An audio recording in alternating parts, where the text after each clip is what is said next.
ஹனுமன் ஜெயந்தியை முன்னிட்டு தமிழகத்தின் பல்வேறு ஆஞ்சநேயர் கோவில்களில் சிறப்பு வழிபாடு நடைபெற்றது. அந்த வகையில் பிரசித்தி பெற்ற நாமக்கல் ஆஞ்சநேயர் கோவிலில் ஹனுமன் ஜெயந்தியை முன்னிட்டு 1,08,000 வடைகள் சார்த்தப்பட்டது. இதில் நாமக்கல் மட்டுமின்றி மற்ற மாவட்டங்களைச் சேர்ந்த ஏராளமான பக்தர்கள் கலந்து கொண்டு நீண்ட வரிசையில் நின்று சுவாமி தரிசனம் செய்தனர். இதையொட்டி 500 போலீசார் பாதுகாப்பு பணியில் ஈடுபட்டுள்ளனர். மேலும் சந்தனம், பால், வெண்ணெய் உள்ளிட்ட 8 வகையான பொருட்கள் கொண்டு அபிஷேகமும் தங்கக்காப்பு அலங்காரமும் செய்யப்பட்டது.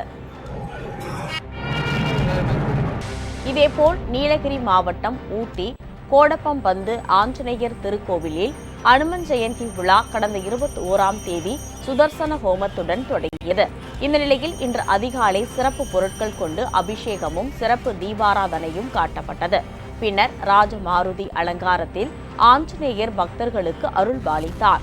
இதில் ஏராளமான பொதுமக்கள் கலந்து கொண்டனர்.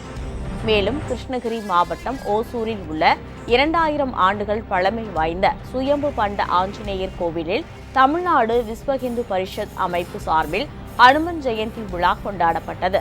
அதனைத் தொடர்ந்து பக்தர்களுக்கு அன்னதானம் வழங்கப்பட்டது. இதில் ஏராளமான பொதுமக்கள் கலந்து கொண்டனர். ஹனுமன் ஜெயந்தி முன்னிட்டு அந்த வரலாறு பெற்ற சக்தி வாய்ந்த கோயில் வந்து ராமேஸ்வரம், அயோத்தியிலிருந்து ராமேஸ்வரம் செல்லும் வழியாக ஹனுமான் வந்து இங்க கால பதிச்ச இடம் இந்த ஒசூர் புண்ணியஸ்தல இடம். ஒசூரில் பத்ரகாசி என்ற பெயர் எடுத்த அந்த ஊரில் அமைந்துள்ள பண்டாஞ்சநேயர் கோயில் வந்து சக்தி வாய்ந்த கோயில்ல வந்து நம்ம இன்னைக்கு தீபாராதனை பண்ணி 2000 வருஷம் இஷ்டப்பட்ட கோயிலுக்கு வந்து 2000 லட்டு பட்டி இன்னைக்கு ஃபுல்லா நாள் ஃபுல்லா அன்னதானம் வழங்கப்பட்டு இருக்கிறது. இதேபோல் கிருஷ்ணகிரி மாவட்டம் ஊத்தங்கரை பகுதியில் உள்ள ஆஞ்சநேயர் கோவிலில் வடைமாலை சார்த்தப்பட்டது. இதில் கலந்து கொண்ட பக்தர்கள் நீண்ட வரிசையில் காத்திருந்து சுவாமி தரிசனம் செய்தனர். வேலூரில் ஹனுமன் ஜெயந்தியை முன்னிட்டு வேலூர் பழைய மாநகராட்சியில் உள்ள ஆஞ்சநேயர் ஆலயத்தில் ஆஞ்சநேயருக்கு சிறப்பு அபிஷேகங்களை செய்து வழிபாடு நடைபெற்றது. பொதுமக்கள் நீண்ட வரிசையில் காத்திருந்து சுவாமி தரிசனம் செய்தனர்.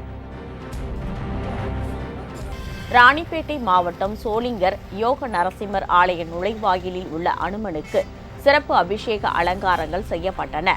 திரளான பக்தர்கள் சுவாமி தரிசனம் செய்தனர். திருப்பாவை, திருவெண்பாவை பாடல்களும் பாடப்பட்டது.